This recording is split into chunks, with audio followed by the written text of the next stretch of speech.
आखिरकार केजरीवाल ने इस्तीफा दे ही दिया और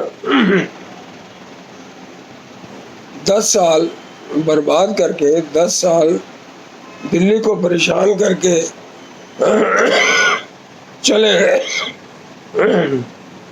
उनके साथी बहुत बड़ी बड़ी बातें कर रहे हैं उनके बारे में कि वो तो जैसे भगवान राम ने संन्यास लिया था, तो उसी प्रकार केजरीवाल ने संन्यास लिया।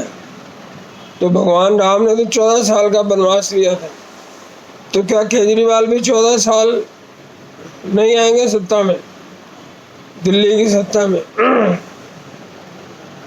कोई कहता है कि आतिशी जी भारत की तरह से उनका जो शासन है उनको चलाएंगी, और जब वो आएंगे लौट के, तो वो ये सत्ता उनको सौंप देंगे। इस तरह के वाहियात बयान देना, मतलब राम जी के साथ केजरीवाल का कंपैरिजन करना, तुलना करना, ये राम जी का अपमान है। और भरत जी के साथ आतिशी की तुलना करना भरत का अपमान है। इस तरह की वाहियात बातें वो पहले भी करते रहे। भगत सिंह के बाद भगत सिंह के साथ तुलना करते हैं। भगत सिंह ने तो अपनी जान से जो प्यारी होती है चीज़, एक सिख के लिए उसके केश होते हैं, वो केश उन्होंने हंसते हुए कुर्बान कर दिए थे जब एक अंग्रेज इंस्पेक्टर की हत्या उन्होंने की थी, और वो दुर्गा भाभी के साथ कलकत्ता चले गए थे ट्रेन में।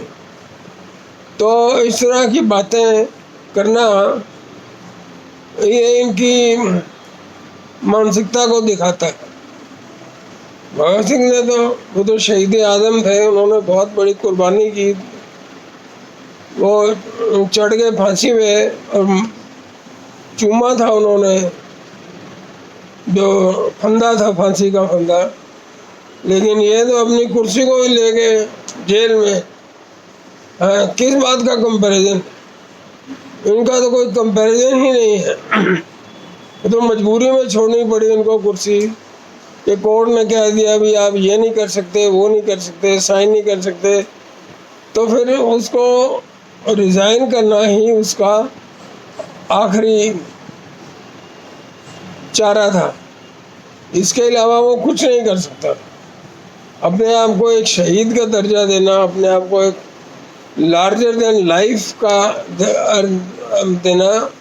दर्जा देना, ये इनकी आदत है। इनको पता है कि 10 साल इन्होंने दिल्ली को बहुत तड़पाया है, दिल्ली को बड़ा दुख दिया है, और सबसे बड़ा दुख का जो कारण था कि IAS के बच्चे डूब के, गंदे पानी में डूब के उनकी मृत्यु हो गई। भगवान उनकी आत्मा को शांति दे। और एक ऐसी जगह पे मृत्यु हुई जहाँ पर बहुत अच्छी अच्छी बिल्डिंगें बनी हैं, लेकिन उस इलाके में एक बहुत गहरा नाला था जिसको 50 साल पहले ढक दिया गया था। उस नाले के ऊपर मार्केट बना दी गई छोटी दुकानों की, तो इसलिए वहाँ पर पानी इकट्ठा हो जाता है बारिशों में, और ऐसे लगता है कि जैसे नाले में से होके जा रहे हैं, चाहे हम कार में भी क्यों ना बैठे हों या किसी बस में क्यों ना बैठे हों।